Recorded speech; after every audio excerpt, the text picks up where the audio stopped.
Thank you so much for joining this conversation. Meeta and Vishal, thank you for making time. Good. How have you guys been? Doing well. Thank you.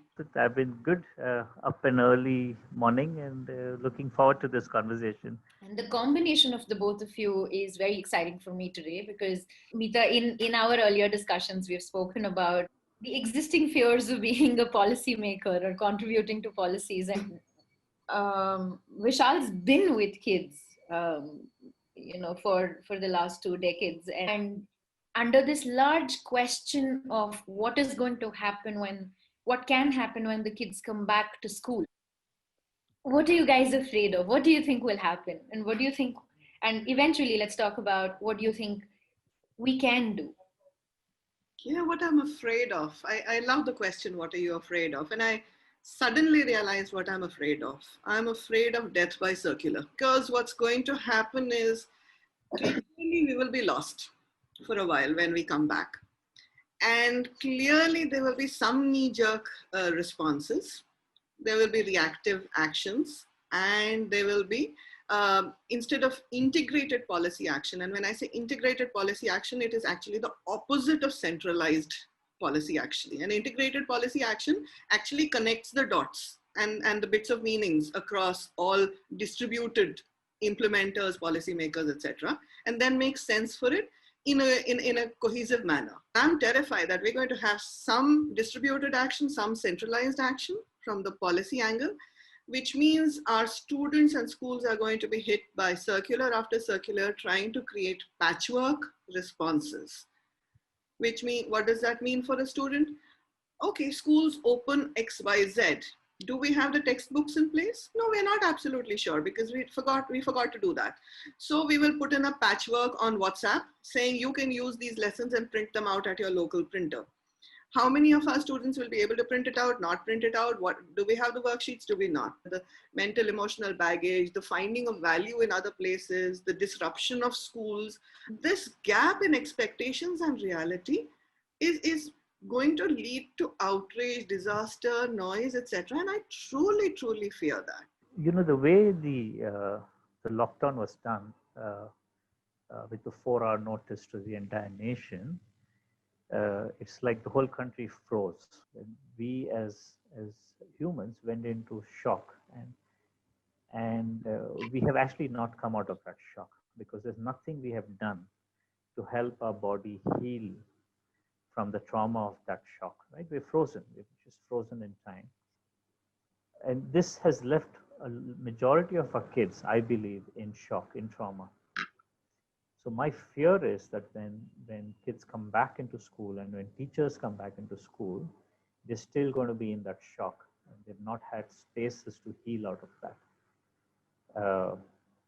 And then if we go into this death by circular, or if we start cramming in syllabus to push kids to catch up, and then act as if it's business as usual and we are just back to normal, and not really create spaces for children to heal, for teachers to heal, then the body is going to carry this trauma for an entire lifetime. So kids are going to grow up in this fear of another pandemic and the country's inability to respond to this pandemic in a way that's supportive. Right, so it's going to fester in insecurities in the way we make choices as adults, in the way we make decisions as adults. So I think my biggest fear is that we are not recognizing that there's a trauma, there's been a full-blown accident, and that we need space, time, and support systems and enabling mechanisms for us to heal from it. So our body can then build the muscle to come out of this trauma and learn to thrive again. That's my biggest fear. You know that the stage of healing, the support systems are a question of capacity. And therefore it naturally brings forth the next part of the next question as such. What kind of capacity should we be planning for? And so we find ourselves totally underprepared for this. and with not enough runtime. Healing capacity versus learning capacity as a trade-off. And that's a terrible place to be. And maybe this becomes our next question. So what capacities do we need to build? Supriya, I hope that was your next question. In my head is, what are we willing to let go so our children can heal? At a system level, at a policy level, at a school level, teacher level, because our children have gone through like these long patches of uncertainty. And like Vishal pointed out, that if that's not addressed, it is going to fester.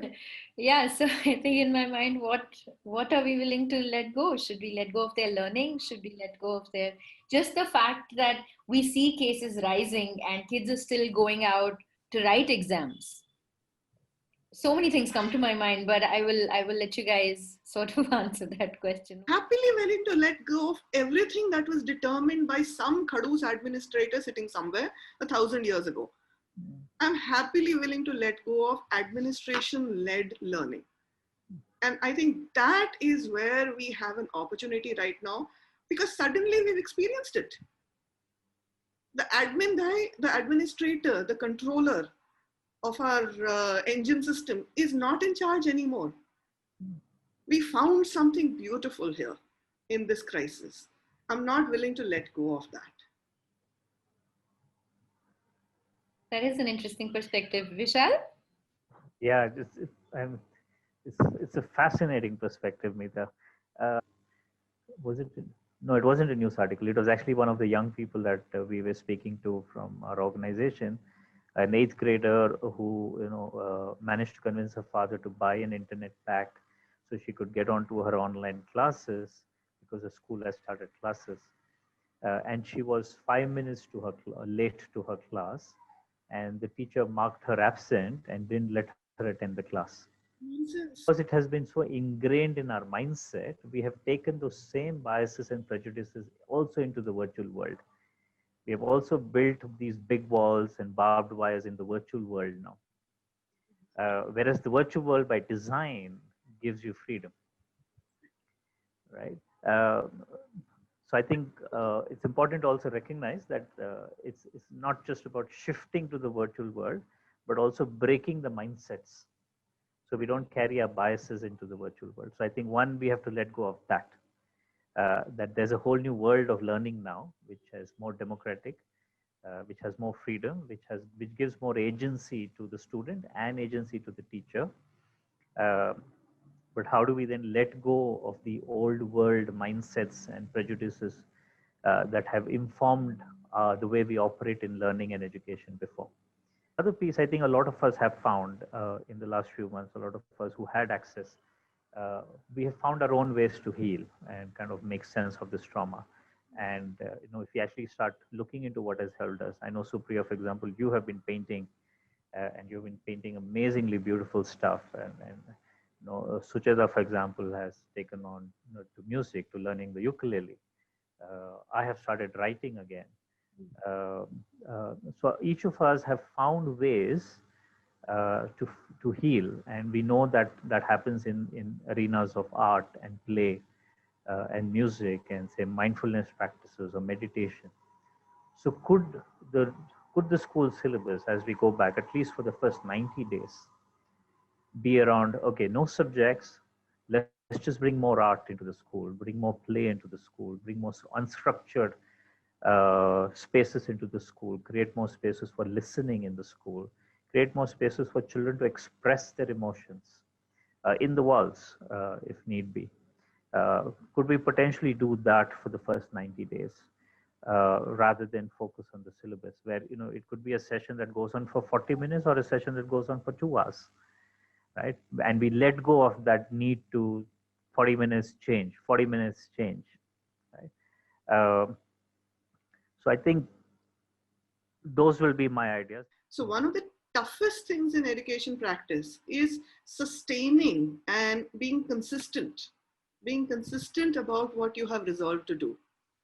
And I think that is going to be part of the challenge in designing for this.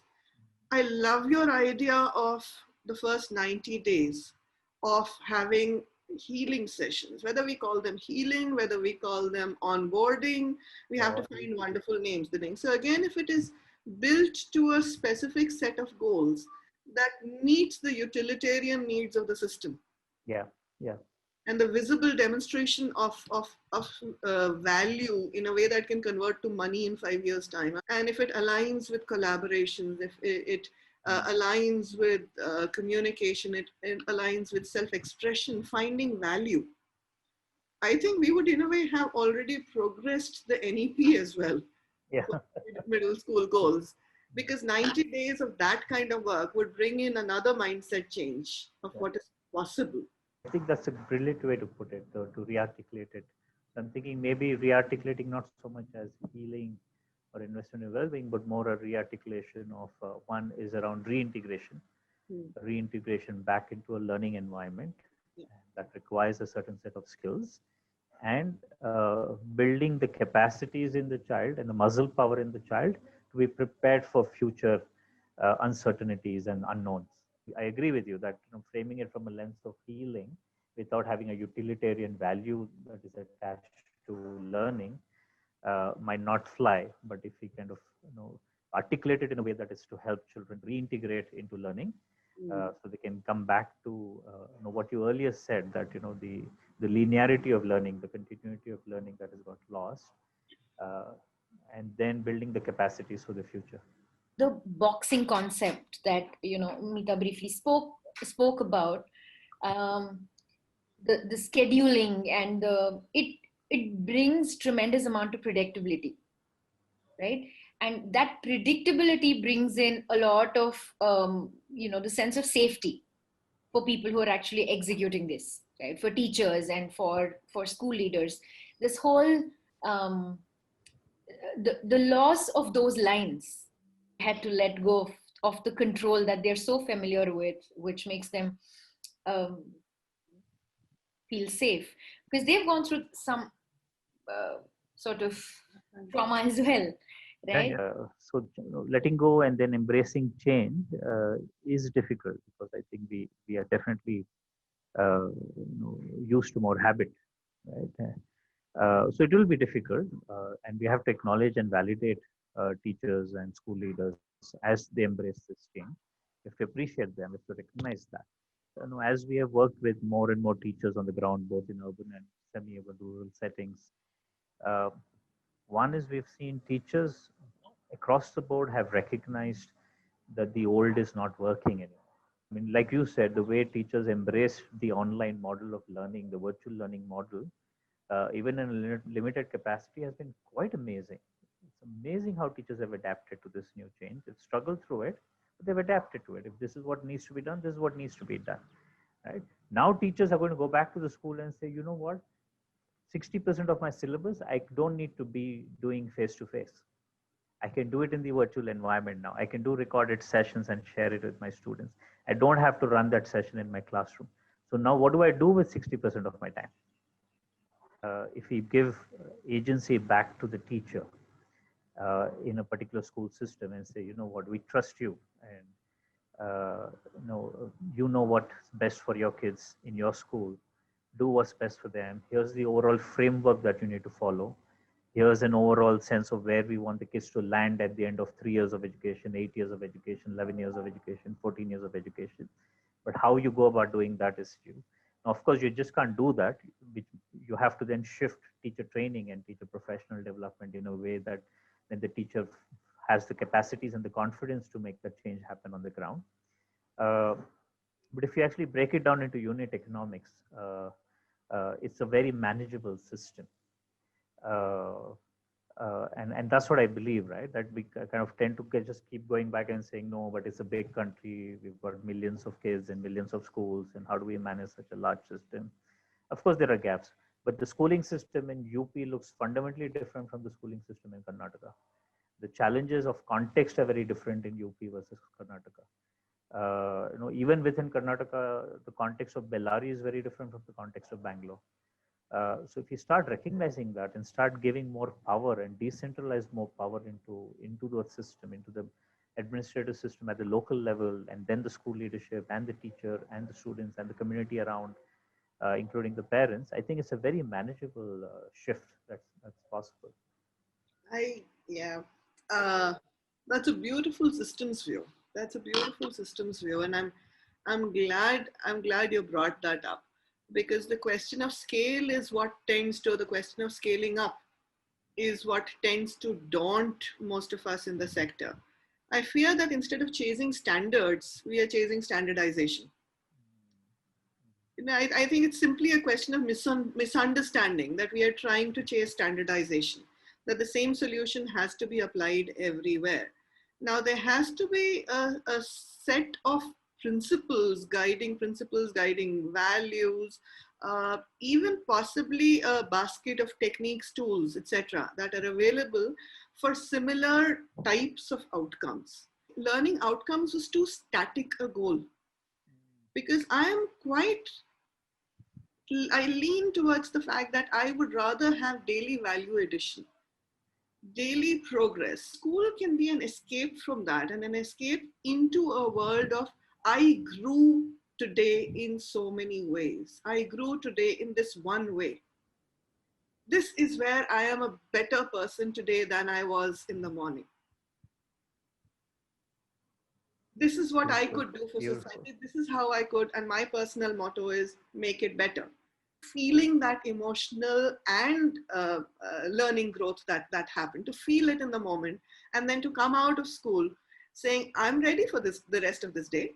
I'm ready for life a little bit more than I was yesterday. And that sparkle, that confidence, that's my what if. Beautiful. Yeah. Wonderful. Love that, Meeta. Thank you. That's beautiful. If that is how we raised our kids, if that is how we educated our kids, um, what would 20, 30 years look like from now? The possibilities of change in the country. I wouldn't be afraid of an obsession with progress. Progress doesn't mean growth. Progress doesn't mean greed. I would not be afraid of a generation growing up saying, what next? And what can I achieve today or tomorrow? I wouldn't. This is something that you made me think through and brought it back to the fore, Supriya. So thank you for that. As long as they're able to acknowledge that everything that they do will have consequences, some of them far-reaching, some of them immediate. The immediate ones will be visible. The others will be less than visible, but they may not be what they wanted. There will always be unintended consequences. And if we are able to build that consciousness into an obsession with progress, even if it goes all the way to obsession, I'm saying the worst case that can happen is it becomes an obsession. I think we would have unleashed a much better future. For me, I think there are two lenses I sit on, and this is still a personal exploration. I think one lens, which is a bit more processed than the other, is that I think changing the definition of success. Right, today's schools are designed, continue to be designed as pathways for better jobs, higher incomes, road out of poverty. But if we could kind of redefine success from a lens of financial income, success to thriving, and break up thriving into where children learn to be happy themselves and learn to make others happy, where children show resilience in the face of uncertainty and change, and children are grounded in a certain ethos and value system. Uh, and there could be other, kind of expanded understanding of thriving, but thriving also not focused just at an individual level.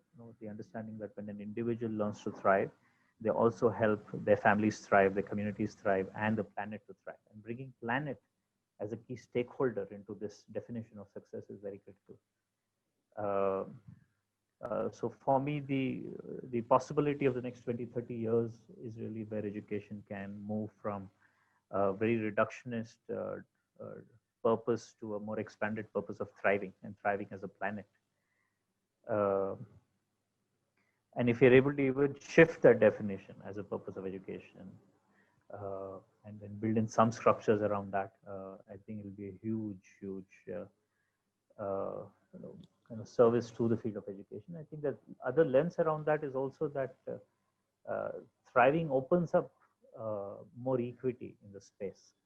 And we have seen that from our own work at Dream a Dream. Now we have had hundreds, actually thousands of young people who have graduated out, become adults, and not necessarily all of them have come out of poverty, but they're all thriving.